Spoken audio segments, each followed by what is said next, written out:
I'm joined in studio now by Congressman Steve Cohen. Congressman, thanks for being here. Let's start the conversation with Syria. If you were in the president's shoes, what would you do right now? Well, I think I'd do what he has done, and that's to ask Congress to weigh in. I think Congress has the constitutional authority to declare war, and I think that while there are issues about whether it's hostilities or war, I think in situations like this, the country should go forward with input from its representatives. I'm getting input from my constituents. Representatives and senators are giving input to the president. I think that's the way democracy is supposed to work. Congressman, what is your personal view in this situation? Do you believe that we should go into Syria, or we should at least strike Syria from a distance? Well, I'm very concerned about going into Syria, and I'm also very concerned about not taking action.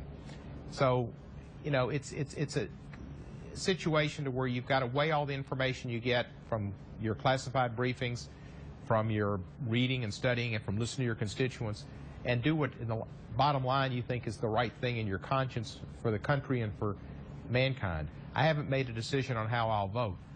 I can see both the arguments, and I know that we've just come through two wars that I opposed, Iraq and Afghanistan. At the same time, I oppose crimes against humanity.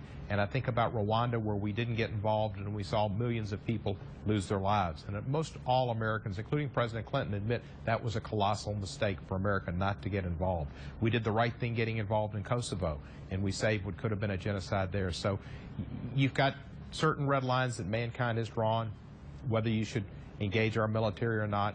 I did make a point Sunday at the classified hearing that the authorization for military force should be limited to no boots on the ground, only missiles, only bombs, and that's something I think the administration and Congress will accomplish. Congressman, what do you think is the eventual goal if the U.S. decides to go and attack Syria? What do you think is the eventual goal? Because President Obama has said so many times he's not interested in regime change. But if you don't change the regime, will you change the behavior and the pattern over there? I think we do want regime change in the long run. I think the primary mission is to see to it that Assad can no longer deliver chemical weapon attacks, hitting aircraft, hitting railroad, port, road facilities that maybe allow for the importation from Iran and or Russia of rockets and missiles, and also destroying his rockets and his air base, his air power. I think further, and he's told Senator Corker this, who supports going in, that he's going to supply the moderate opposition more arms. We have to see Assad. Assad needs to leave. And I think that that's going to be the ultimate goal of the administration. Is there a way that either the president, Congress, even you, can simplify this issue for the American people? Because it may not even be fair to ask you that, Congressman, because as you said, you haven't made your decision yet. But is there a way that this war-weary nation can wrap its mind around what's going on over there and make a cohesive statement? Well, I think it depends on kind of what perspective you're coming from. I think the administration is making it clear that what this is about is that chemical warfare is a crime against mankind. Assad has committed it. There's proof that he was responsible for the chemical warfare that killed 1,400 people, that somebody needs to have sanctions against a leader that uses such means. The United Nations can't do it because of the veto of Russia. The United States is the world's #1 military power and the world's economic power, and it's the United States' responsibility to uphold that standard that we've established of not using chemical weapons. If you're on the other side, you'd say war never accomplishes anything. Innocent lives will be lost, collateral damage, and it may be a mistake for America to get further involved in another situation, which is a civil war we can't get out of. You know, so that either side, that's the two positions they're taking. You have to kind of, and you can't reconcile the two.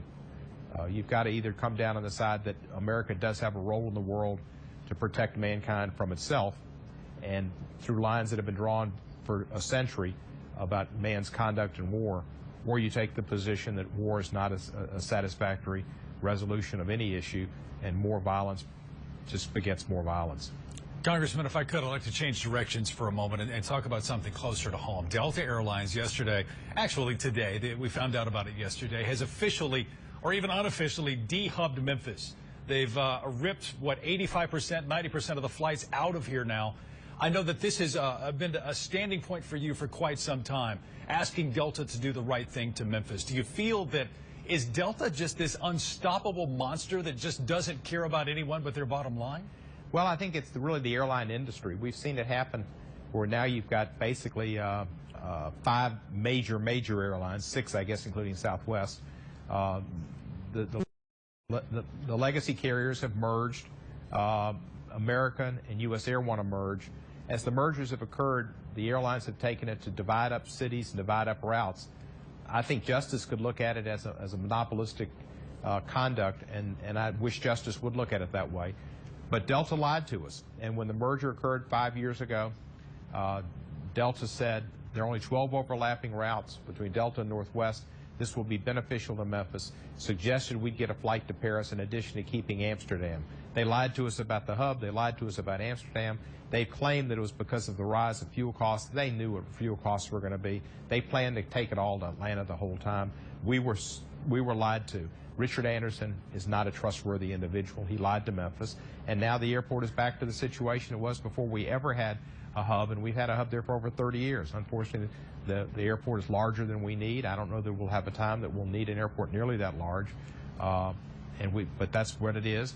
And we just have to depend and hope that Southwest grows and likes Memphis, that JetBlue comes in, and that we have more carriers come in to service our community, because it's going to hurt us with conventions, it's going to hurt us with businesses choosing Memphis as their headquarters. And last question, Congressman, you talked about that potential merger between U.S. Airways and American. That, too, could rob more flights out of Memphis, could it not? And is there a way that Congress might be able to step in and urge the Justice Department to take a look at it, as you said, based on the idea that it could be monopolistic? Justice is looking into that one, and they did not allow the merger to go through, and it's in court right now. I took that as an opportunity to write U.S. Air and American, as I asked them at the hearing, and say, you have not assured Memphis that you will not cut flights out of Memphis. Can you give me that assurance? Whether they'll do that or not, whether they'll lie or not, is up in the air.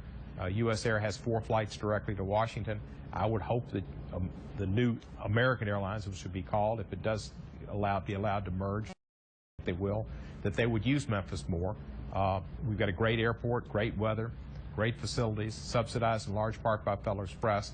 And there's an opportunity for somebody to come in here and use our airline, our airport, which is ideal for a carrier to come in and use. U.S. Representative Steve Cohen. Congressman Cohen, thank you for your time. You're welcome. Nice to be with you.